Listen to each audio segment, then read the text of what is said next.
A shoemaker named Simon, who had neither house nor land of his own, lived with his wife and children in a peasant's hut, and earned his living by his work.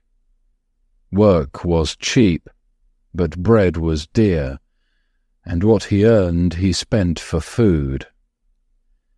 The man and his wife had but one sheepskin coat between them for winter wear, and even that was torn to tatters, and this was the 2nd year he'd been wanting to buy sheepskins for a new coat. Before winter, Simon saved up a little money.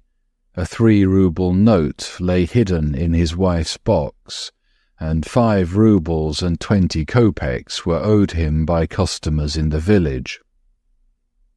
So one morning he prepared to go to the village to buy the sheepskins. He put on over his shirt his wife's wadded nankeen jacket, and over that he put his own cloth coat. He took the 3-ruble note in his pocket, cut himself a stick to serve as a staff, and started off after breakfast. "I'll collect the 5 rubles that are due to me," thought he, "add the 3 I've got, and that will be enough to buy sheepskins for the winter coat." He came to the village and called at a peasant's hut, but the man was not at home. The peasant's wife promised that the money should be paid next week, but she would not pay it herself. Then Simon called on another peasant, but this one swore he had no money, and would only pay 20 kopeks, which he owed for a pair of boots Simon had mended. Simon then tried to buy the sheepskins on credit, but the dealer would not trust him. "Bring your money," said he, "then you may have your pick of the skins. We know what debt collecting is like." So all the business the shoemaker did was to get the 20 kopeks for boots he'd mended, and to take a pair of felt boots a peasant gave him to sole with leather. Simon felt downhearted. He spent the 20 kopeks on vodka, and started homewards without having bought any skins. In the morning he had felt the frost, but now, after drinking the vodka, he felt warm even without a sheepskin coat. He trudged along, striking his stick on the frozen earth with one hand, swinging the felt boots with the other, and talking to himself. 1. "I'm quite warm," said he, "though I have no sheepskin coat. I've had a drop, and it runs through all my veins. I need no sheepskins. I go along and don't worry about anything. That's the sort of man I am. What do I care? I can live without sheepskins. I don't need them. My wife will fret, to be sure, and true enough, it is a shame. One works all day long and then does not get paid. Stop a bit. If you don't bring that money along, sure enough I'll skin you, blessed if I don't. How's that? He pays 20 kopeks at a time. What can I do with 20 kopeks? Drink it. That's all one can do. Hard up he says he is. So he may be. But what about me? You have a house and cattle and everything. I've only what I stand up in. You have corn of your own growing. I have to buy every grain. Do what I will, I must spend 3 rubles every week for bread alone. I come home and find the bread all used up, and I have to fork out another 1.5 rubles. So just pay up what you owe, and no nonsense about it. By this time he had nearly reached the shrine at the bend of the road. Looking up, he saw something whitish behind the shrine. The daylight was fading, and the shoemaker peered at the thing without being able to make out what it was. There was no white stone here before. Can it be an ox? It's not like an ox. It has a head like a man, but it's too white. And what could a man be doing there?" He came closer, so that it was clearly visible. To his surprise, it really was a man, alive or dead, sitting naked, leaning motionless against the shrine. Terror seized the shoemaker, and he thought, "Someone has killed him, stripped him, and left him there. If I meddle, I shall surely get into trouble." So the shoemaker went on. He passed in front of the shrine, so that he could not see the man. When he had gone some way, he looked back, and saw that the man was no longer leaning against the shrine, but was moving as if looking towards him. The shoemaker felt more frightened than before, and thought, "Shall I go back to him, or shall I go on?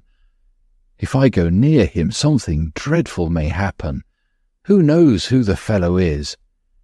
He's not come here for any good. If I go near him, he may jump up and throttle me, and there will be no getting away. Or if not, he'd still be a burden on one's hands. What could I do with a naked man? I couldn't give him my last clothes. Heaven only help me to get away." So the shoemaker hurried on, leaving the shrine behind him, when suddenly his conscience smote him, and he stopped in the road. "What are you doing, Simon?" he said to himself. "The man may be dying of want, and you slip past afraid. Have you grown so rich as to be afraid of robbers? Ah, Simon, shame on you." So he turned back and went up to the man. 2. Simon approached the stranger, looked at him, and saw that he was a young man, fit, with no bruises on his body, only evidently freezing and frightened, and he sat there leaning back without looking up at Simon, as if too faint to lift his eyes. Simon went close to him, and then the man seemed to wake up. Turning his head, he opened his eyes and looked into Simon's face. That one look was enough to make Simon fond of the man. He threw the felt boots on the ground, undid his sash, laid it on the boots, and took off his cloth coat. "It's not a time for talking," said he. "Come, put this coat on at once." And Simon took the man by the elbows and helped him to rise. As he stood there, Simon saw that his body was clean and in good condition, his hands and feet shapely, and his face good and kind. He threw his coat over the man's shoulders, but the latter could not find the sleeves. Simon guided his arms into them, and drawing the coat well on, wrapped it closely about him, tying the sash around the man's waist. Simon even took off his torn cap to put it on the man's head, but then his own head felt cold, and he thought, "I'm quite bald, while he has long curly hair." So he put his cap on his own head again. "It will be better to give him something for his feet," thought he, and he made the man sit down, and helped him to put on the felt boots, saying, "There, friend, now move about and warm yourself. Other matters can be settled later. Can you walk?" The man stood up and looked kindly at Simon, but could not say a word. "Why don't you speak?" said Simon. "It's too cold to stay here, we must be getting home. There now, take my stick, and if you're feeling weak, lean on that. Now step out." The man started walking, and moved easily, not lagging behind. As they went along, Simon asked him, "And where do you belong to?" "I'm not from these parts." "I thought as much. I know the folks hereabouts. But how did you come to be there by the shrine?" "I cannot tell." Has someone been ill-treating you?" "No one has ill-treated me. God has punished me." "Of course, God rules all. Still, you'll have to find food and shelter somewhere. Where do you want to go to?" "It is all the same to me." Simon was amazed. The man did not look like a rogue, and he spoke gently, but yet he gave no account of himself. Still, Simon thought, who knows what may have happened? And he said to the stranger, "Well then, come home with me, and at least warm yourself a while." So Simon walked towards his home, and the stranger kept up with him, walking at his side. The wind had risen, and Simon felt it cold under his shirt. He was getting over his tipsiness by now, and began to feel the frost. He went along sniffling and wrapping his wife's coat around him, and he thought to himself, "There now, talk about sheepskins. I went out for sheepskins and come home without even a coat to my back, and what is more, I'm bringing a naked man along with me. Matryona won't be pleased." And when he thought of his wife, he felt sad. But when he looked at the stranger, and remembered how he had looked up at him at the shrine, his heart was glad. 3. Simon's wife had everything ready early that day. She had cut wood, brought water, fed the children, eaten her own meal, and now she sat thinking. She wondered when she ought to make bread, now or tomorrow. There was still a large piece left. If Simon has had some supper in town, thought she, and does not eat much for supper, the bread will last out another day. She weighed the piece of bread in her hand again and again, and thought, "I won't make any more today. We have only enough flour left to bake one batch. We can manage to make this last out till Friday." So Matryona put away the bread and sat down at the table to patch her husband's shirt. While she worked, she thought how her husband was buying skins for a winter coat. If only the dealer does not cheat him. My good man is much too simple. He cheats nobody, but any child can take him in. 8 rubles is a lot of money. He should get a good coat at that price. Not tan skins, but still a proper winter coat. How difficult it was last winter to get on without a warm coat. I could neither get down to the river nor go out anywhere. When he went out, he put on all we had, and there was nothing left for me. He did not start very early today, but still it's time he was back. I only hope he's not gone on the spree." Hardly had Matryona thought this, when steps were heard on the threshold, and someone entered. Matryona stuck her needle into her work and went out into the passage. There she saw 2 men, Simon, and with him a man without a hat and wearing felt boots. Matryona noticed at once that her husband smelt of spirits. "There now, he's been drinking," thought she. And when she saw that he was coatless, had only her jacket on, brought no parcel, stood there silent and seemed ashamed, her heart was ready to break with disappointment. "He has drunk the money," thought she, "and has been on the spree with some good-for-nothing fellow whom he's brought home with him." Matryona let them pass into the hut, followed them in, and saw that the stranger was a young, slight man wearing her husband's coat. There was no shirt to be seen under it, and he had no hat. Having entered, he stood, neither moving nor raising his eyes, and Matryona thought, "He must be a bad man. He's afraid." Matryona frowned and stood beside the oven, looking to see what they would do. Simon took off his cap and sat down on the bench as if things were all right. "Come, Matryona, if supper is ready, let us have some." Matryona muttered something to herself and did not move, but stayed where she was by the oven. She looked first at the one and then at the other of them, and only shook her head. Simon saw that his wife was annoyed, but tried to pass it off. Pretending not to notice anything, he took the stranger by the arm. "Sit down, friend," said he, "and let us have some supper." The stranger sat down on the bench. "Haven't you cooked anything for us?"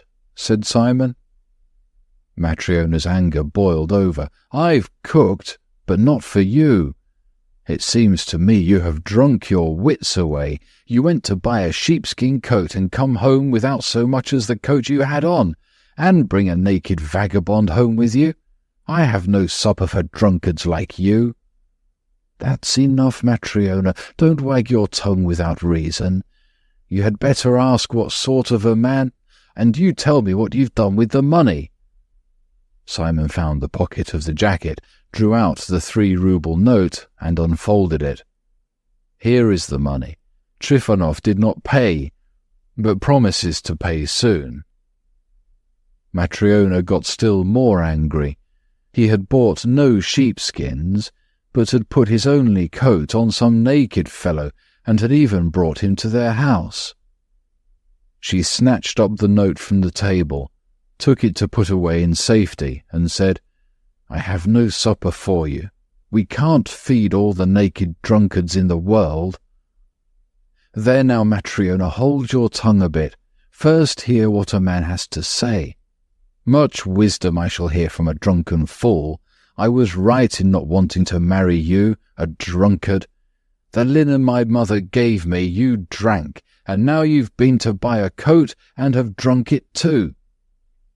Simon tried to explain to his wife that he'd only spent 20 kopeks, tried to tell how he'd found the man, but Matryona would not let him get a word in. She talked 19 to the dozen, and dragged in things that had happened 10 years before. Matryona talked and talked, and at last she flew at Simon and seized him by the sleeve. "Give me my jacket. It is the only one I have, and you must needs take it from me and wear it yourself. Give it here, you mangy dog, and may the devil take you." Simon began to pull off the jacket and turned a sleeve of it inside out.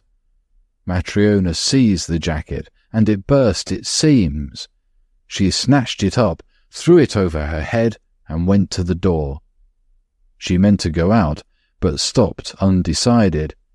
She wanted to work off her anger, but she also wanted to learn what sort of a man the stranger was. 4. Matryona stopped and said, "If he were a good man, he wouldn't be naked. Why, he hasn't even a shirt on him. If he were all right, you would say where you came across the fellow."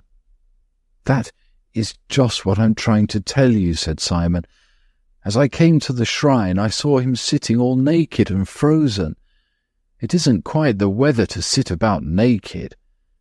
God sent me to him, or he would have perished. What was I to do? How do we know what may have happened to him? So I took him, clothed him, and brought him along. Don't be so angry, Matryona. It is a sin. Remember, we all must die one day." Angry words rose to Matryona's lips, but she looked at the stranger and was silent. He sat on the edge of the bench, motionless, his hands folded on his knees, his head drooping on his breast, his eyes closed, and his brows knit as if in pain. Matryona was silent, and Simon said, "Matryona, have you no love of God?" Matryona heard these words, and as she looked at the stranger, suddenly her heart softened towards him. She came back from the door, and going to the oven, she got out the supper. Setting a cup on the table, she poured out some kvass. Then she brought out the last piece of bread and set out a knife and spoons. "Eat, if you want to," said she. Simon drew the stranger to the table. "Take your place, young man," said he. Simon cut the bread, crumbled it into the broth, and they began to eat. Matryona sat at the corner of the table, resting her head on her hand, and looking at the stranger.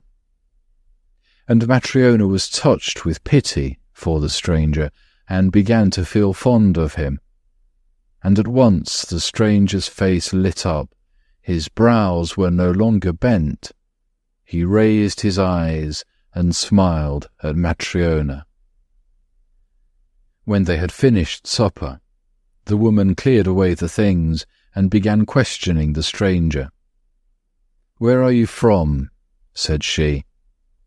"I'm not from these parts." "But how did you come to be on the road?" "I may not tell." "Did someone rob you?" "God punished me."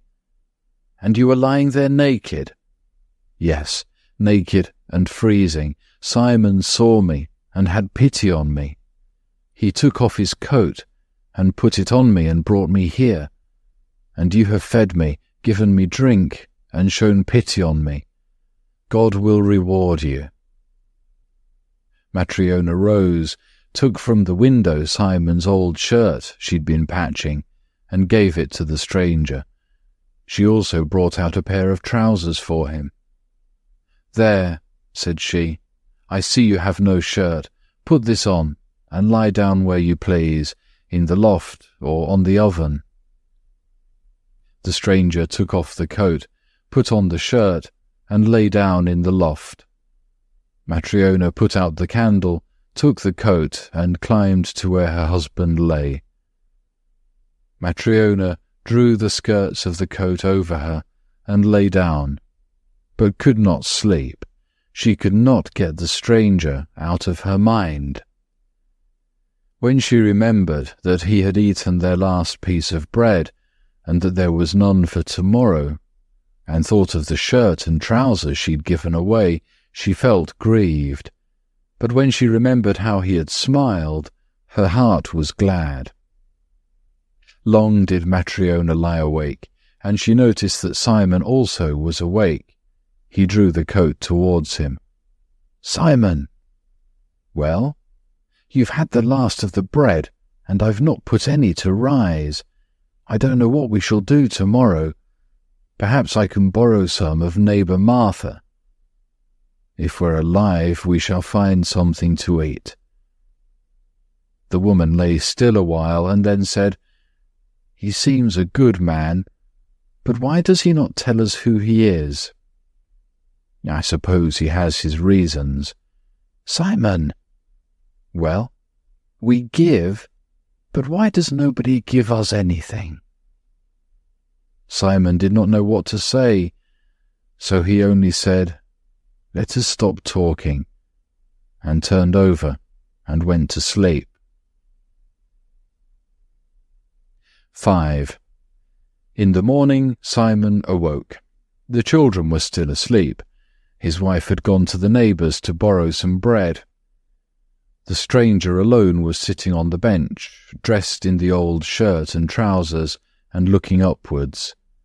His face was brighter than it had been the day before. Simon said to him, "Well, friend, the belly wants bread, and a naked body clothes. One has to work for a living. What work do you know?" "I do not know any." This surprised Simon, but he said, "Men who want to learn can learn anything." "Men work, and I will work also." "What is your name?" "Michael." "Well, Michael, if you don't wish to talk about yourself, that is your own affair. But you'll have to earn a living for yourself. If you will work as I tell you, I will give you food and shelter." "May God reward you. I will learn. Show me what to do." Simon took yarn, put it round his thumb, and began to twist it. "It's easy enough. See." Michael watched him, put some yarn round his own thumb in the same way, caught the knack, and twisted the yarn also. Then Simon showed him how to wax the thread. This also Michael mastered. Next, Simon showed him how to twist the bristle in, and how to sew, and this, too, Michael learned at once. Whatever Simon showed him, he understood at once, and after 3 days he worked as if he had sewn boots all his life. He worked without stopping, and ate little. When work was over, he sat silently, looking upwards. He hardly went into the street, spoke only when necessary, and neither joked nor laughed. They never saw him smile, except that first evening when Matryona gave them supper. 6. Day by day, and week by week, the year went round. Michael lived and worked with Simon. His fame spread, till people said that no one sewed boots so neatly and strongly as Simon's workman, Michael, and from all the district around people came to Simon for their boots, and he began to be well off. One winter day, as Simon and Michael sat working, a carriage on sledge-runners, with 3 horses and with bells, drove up to the hut. They looked out of the window. The carriage stopped at their door. A fine servant jumped down from the box and opened the door. A gentleman in a fur coat got out and walked up to Simon's hut. Up jumped Matryona and opened the door wide. The gentleman stooped to enter the hut, and when he drew himself up again, his head nearly reached the ceiling, and he seemed quite to fill his end of the room. Simon rose, bowed, and looked at the gentleman with astonishment. He had never seen anyone like him. Simon himself was lean, Michael was thin, and Matryona was dry as a bone, but this man was like someone from another world, red-faced, burly, with a neck like a bull's, and looking altogether as if he were cast in iron. The gentleman puffed, threw off his fur coat, sat down on the bench and said, "Which of you is the master bootmaker?" "I am, your excellency," said Simon, coming forward. Then the gentleman shouted to his lad, "Hey, Fedka, bring the leather." The servant ran in, bringing a parcel. The gentleman took the parcel and put it on the table. "Untie it," he said. The lad untied it. The gentleman pointed to the leather. "Look here, shoemaker," he said. "Do you see this leather?" "Yes, your honour." "But do you know what sort of leather it is?" Simon felt the leather and said, "It is good leather." "Good indeed. Why, you fool, you never saw such leather before in your life. It's German, and cost 20 roubles. Simon was frightened and said, "Where should I ever see leather like that?" "Just so. Now, can you make it into boots for me?" "Yes, your excellency, I can." Then the gentleman shouted at him, "You can you? Well, remember whom you are to make them for, and what the leather is. You must make me boots that will wear for a year, neither losing shape nor coming unsewn. If you can do it, take the leather and cut it up. But if you can't, say so. I warn you now, if your boots become unsewn or lose shape within a year, I will have you put in prison. If they don't burst or lose shape for a year, I will pay you 10 roubles for your work." Simon was frightened and did not know what to say. He glanced at Michael, and nudging him with his elbow, whispered, "Shall I take the work?" Michael nodded his head as if to say, "Yes, take it." Simon did as Michael advised, and undertook to make boots that would not lose shape or split for a whole year. Calling his servant, the gentleman told him to pull the boot off his left leg, which he stretched out. "Take my measure," said he. Simon stitched a paper measure 17 inches long, smoothed it out, knelt down, wiped his hand well on his apron so as not to soil the gentleman's sock, and began to measure. He measured the sole and around the instep, and began to measure the calf of the leg, but the paper was too short. The calf of the leg was as thick as a beam. "Mind you don't make it too tight in the leg." Simon stitched on another strip of paper. The gentleman twitched his toes about in his sock, looking around at those in the hut, and as he did so he noticed Michael. "Whom have you there?" asked he. "That is my workman. He will sew the boots." "Mind," said the gentleman to Michael, "remember to make them so that they will last me a year." Simon also looked at Michael, and saw that Michael was not looking at the gentleman, but was gazing into the corner behind the gentleman, as if he saw someone there. Michael looked and looked, and suddenly he smiled, and his face became brighter. "What are you grinning at, you fool?"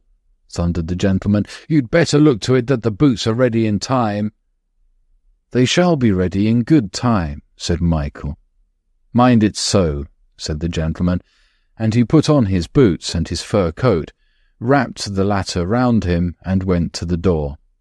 But he forgot to stoop, and struck his head against the lintel. He swore and rubbed his head.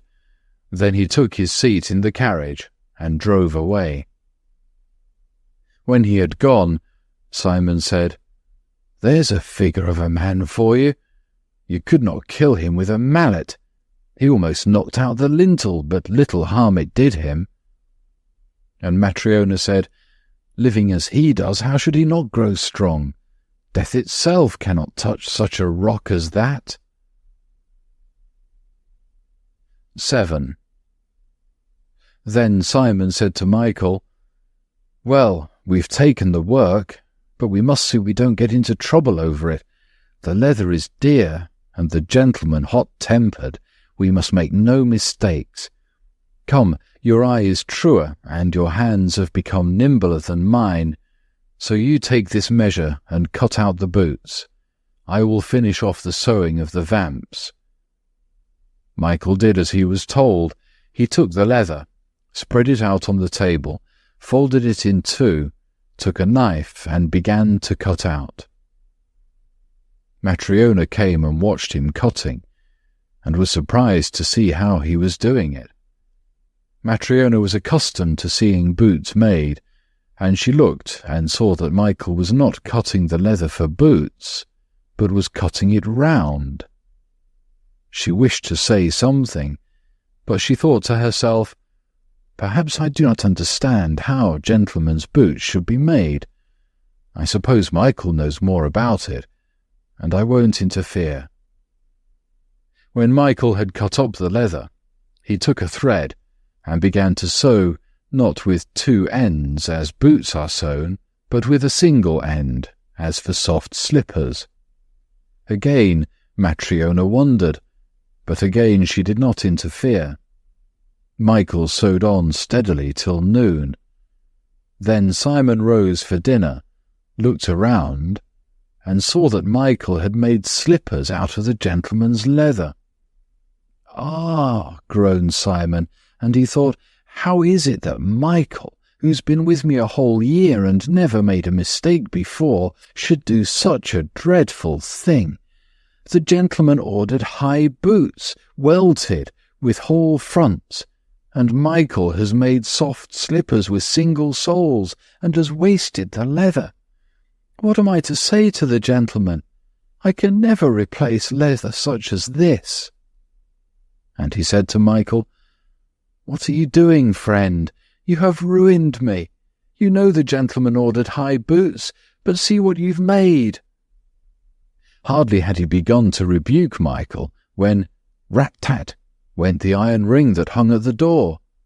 Someone was knocking. They looked out of the window.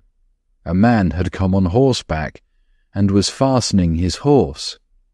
He opened the door, and the servant, who'd been with the gentleman, came in. "Good day," said he. "Good day," replied Simon. "What can we do for you?" "My mistress has sent me about the boots." "What about the boots?" "Why, my master no longer needs them. He's dead." "Is it possible?" "He did not live to get home after leaving you, but died in the carriage. When we reached home and the servants came to help him alight, he rolled over like a sack. He was dead already, and so stiff that he could hardly be got out of the carriage. My mistress sent me here, saying, 'Tell the bootmaker that the gentleman who ordered boots of him and left the leather for them no longer needs the boots, but that he must quickly make soft slippers for the corpse. Wait till they're ready, and bring them back with you. That is why I've come.'" Michael gathered up the remnants of the leather, rolled them up, took the soft slippers he had made, slapped them together, wiped them down with his apron, and handed them and the roll of leather to the servant, who took them and said, "Goodbye, masters, and good day to you." 8. Another year passed, and another, and Michael was now living his 6th year with Simon. He lived as before. He went nowhere, only spoke when necessary, and had only smiled twice in all those years, once when Matryona gave him food, and a second time when the gentleman was in their hut. Simon was more than pleased with his workman. He never now asked him where he'd come from, and only feared lest Michael should go away. They were all at home one day. Matryona was putting iron pots in the oven. The children were running along the benches and looking out of the window. Simon was sewing at one window, and Michael was fastening on a heel at the other. One of the boys ran along the bench to Michael, leant on his shoulder, and looked out of the window. "Look, Uncle Michael, there is a lady with little girls. She seems to be coming here, and one of the girls is lame." When the boy said that, Michael dropped his work, turned to the window, and looked out into the street. Simon was surprised. Michael never used to look out into the street, but now he pressed against the window, staring at something. Simon also looked out, and saw that a well-dressed woman was really coming to his hut, leading by the hand 2 little girls in fur coats and woolen shawls. The girls could hardly be told one from the other, except that one of them was crippled in her left leg and walked with a limp. The woman stepped into the porch and entered the passage. Feeling about for the entrance, she found the latch, which she lifted, and opened the door. She let the 2 girls go in first, and followed them into the hut. "Good day, good folk." "Pray come in," said Simon. "What can we do for you?" The woman sat down by the table. The 2 little girls pressed close to her knees, afraid of the people in the hut. "I want leather shoes made for these 2 little girls for spring." "We can do that.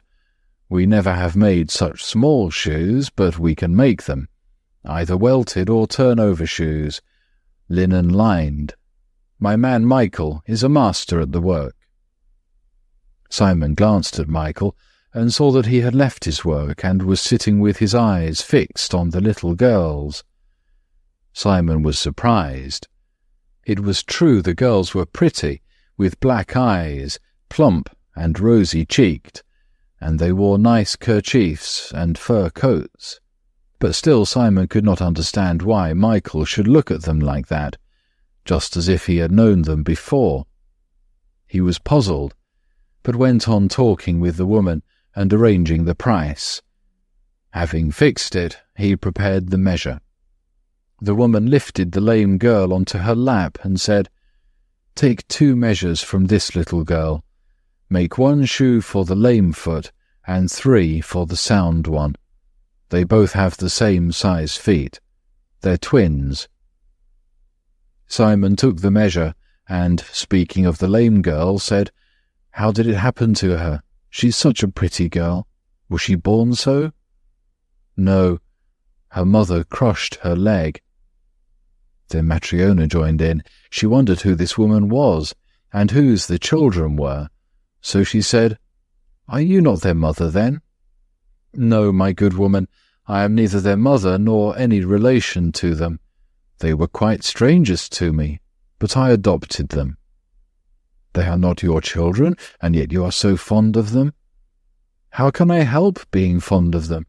I fed them both at my own breasts. I had a child of my own, but God took him. I was not so fond of him as I now am of them." "Then whose children are they?" 9. The woman, having begun talking, told them the whole story. "It is about 6 years since their parents died, both in 1 week. Their father was buried on the Tuesday, and their mother died on the Friday. These orphans were born 3 days after their father's death, and their mother did not live another day. My husband and I were then living as peasants in the village. We were neighbours of theirs, our yard being next to theirs. Their father was a lonely man, a woodcutter in the forest. When felling trees one day, they let one fall on him. It fell across his body and crushed his bowels out. They hardly got him home before his soul went to God. And that same week his wife gave birth to twins, these little girls. She was poor and alone. She had no one, young or old, with her. Alone she gave them birth, and alone she met her death. The next morning I went to see her, but when I entered the hut, she, poor thing, was already stark and cold. In dying, she had rolled on to this child and crushed her leg. The village folk came to the hut, washed the body, laid her out, made a coffin, and buried her. They were good folk. The babies were left alone. What was to be done with them? I was the only woman there who had a baby at the time. I was nursing my firstborn, 8 weeks old, so I took them for a time.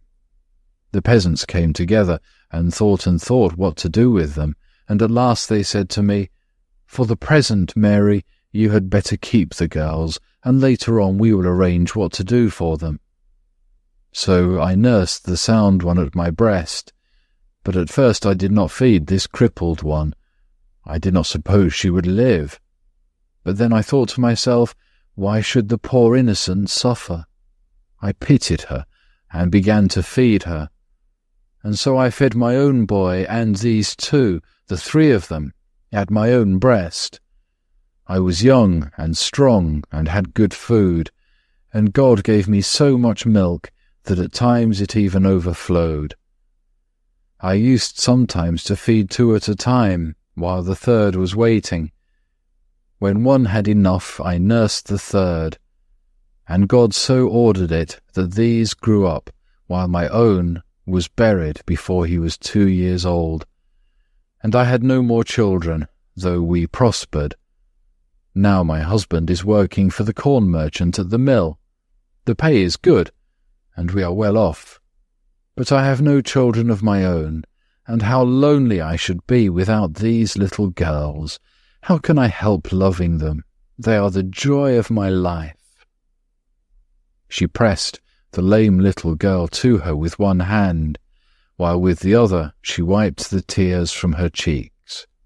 And Matryona sighed and said, "The proverb is true that says, 'One may live without father or mother, but one cannot live without God."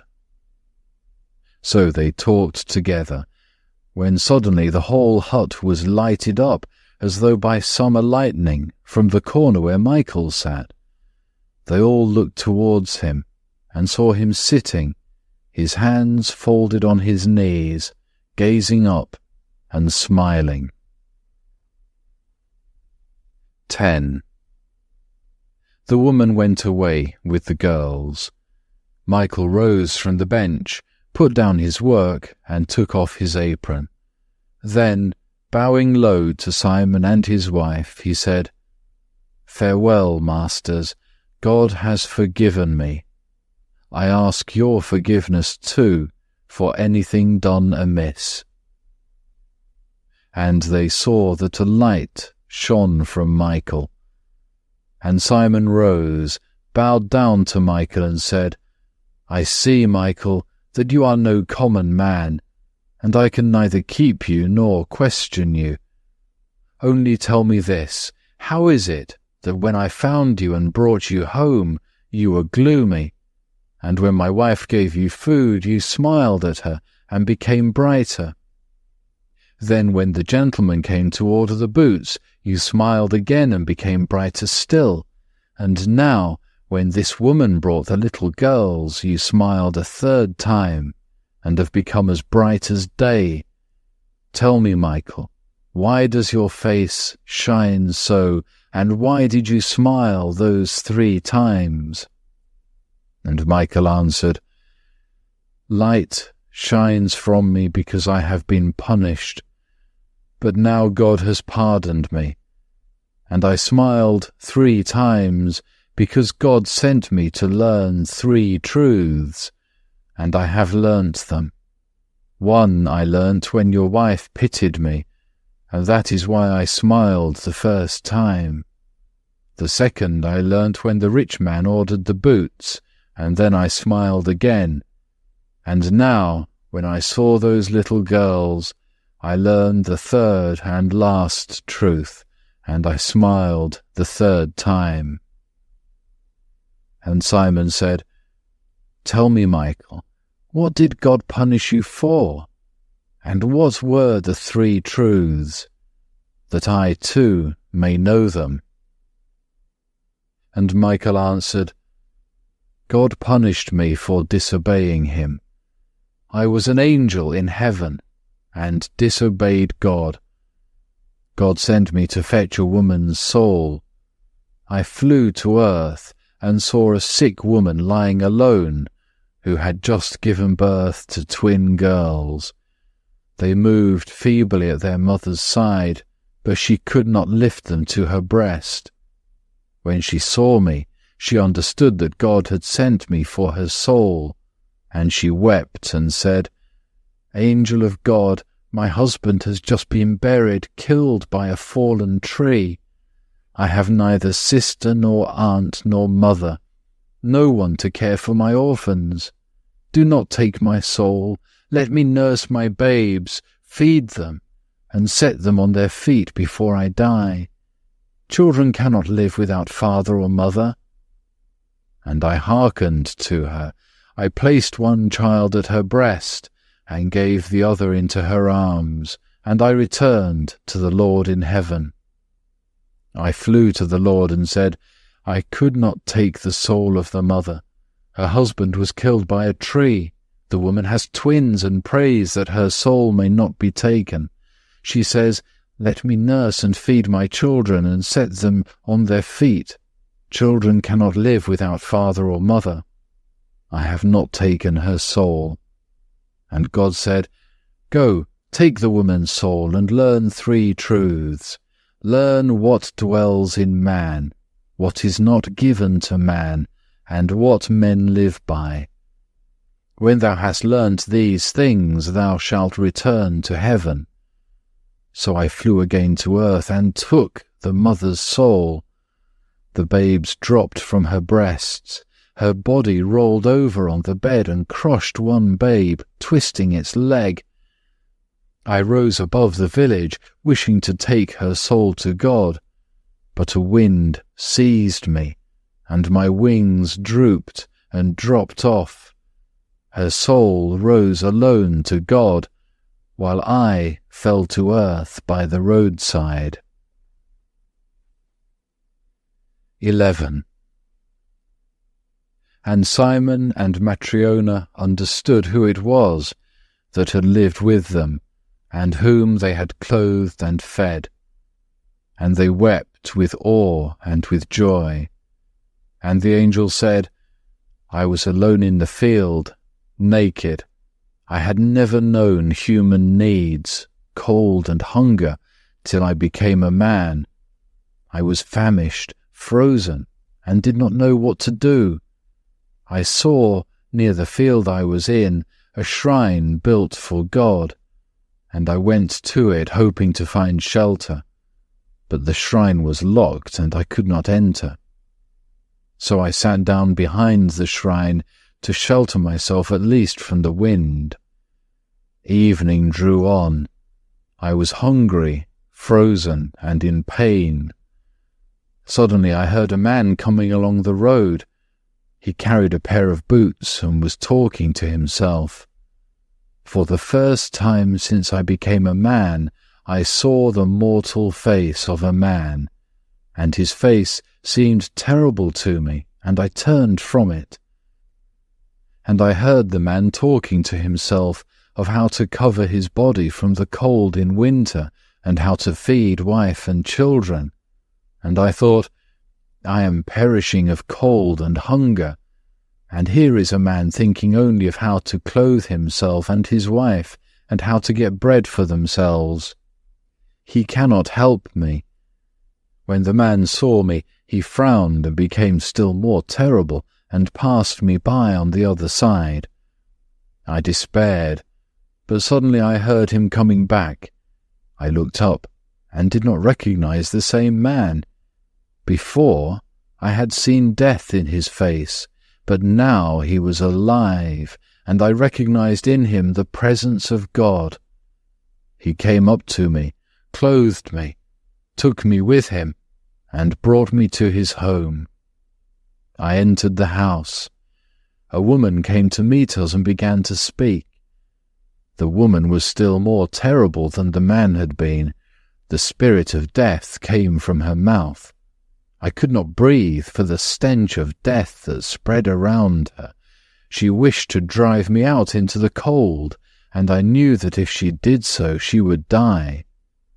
Suddenly her husband spoke to her of God, and the woman changed at once. And when she brought me food and looked at me, I glanced at her and saw that death no longer dwelt in her.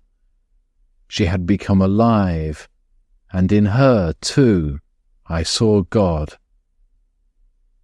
Then I remembered the first lesson God had set me: learn what dwells in man.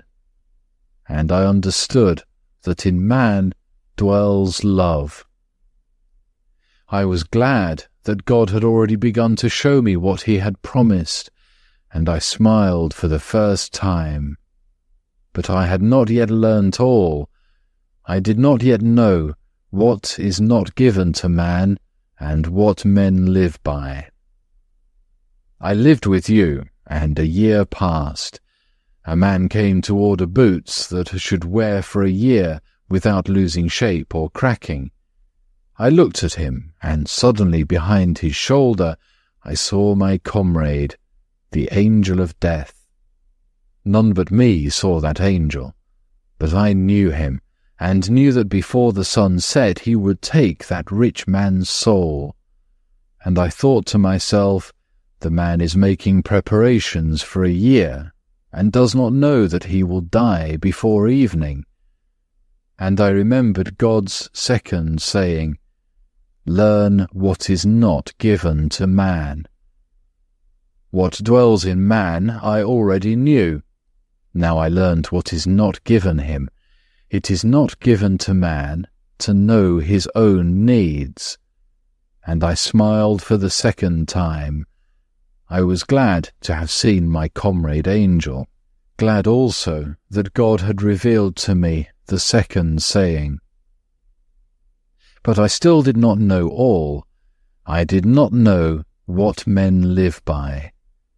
And I lived on, waiting till God should reveal to me the last lesson. In the 6th year came the girl twins with the woman, and I recognized the girls and heard how they had been kept alive. Having heard the story, I thought, their mother besought me for the children's sake, and I believed her when she said that children cannot live without father or mother. But a stranger has nursed them and has brought them up. And when the woman showed her love for the children that were not her own, and wept over them, I saw in her the living God, and understood what men live by. And I knew that God had revealed to me the last lesson, and had forgiven my sin. And then I smiled for the 3rd time. 12. And the angel's body was bared, and he was clothed in light, so that one could not look on him. And his voice grew louder, as though it came not from him, but from heaven above. And the angel said, I have learnt that all men live not by care for themselves, but by love.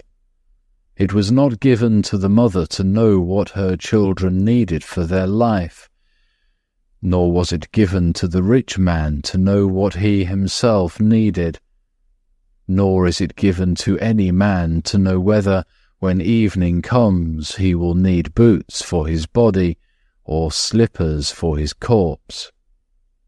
I remained alive when I was a man, not by care of myself, but because love was present in a passer-by, and because he and his wife pitied and loved me.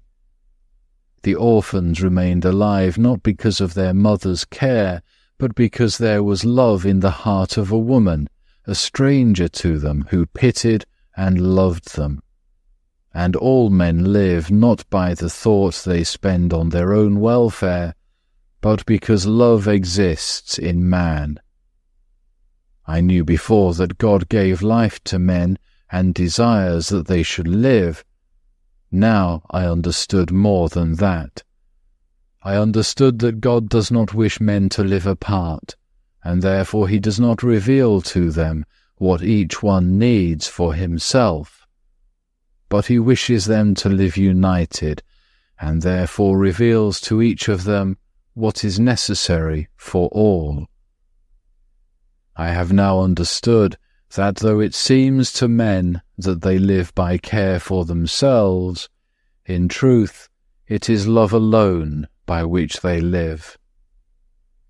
He who has love is in God, and God is in him, for God is love. And the angel sang praise to God, so that the hut trembled at his voice.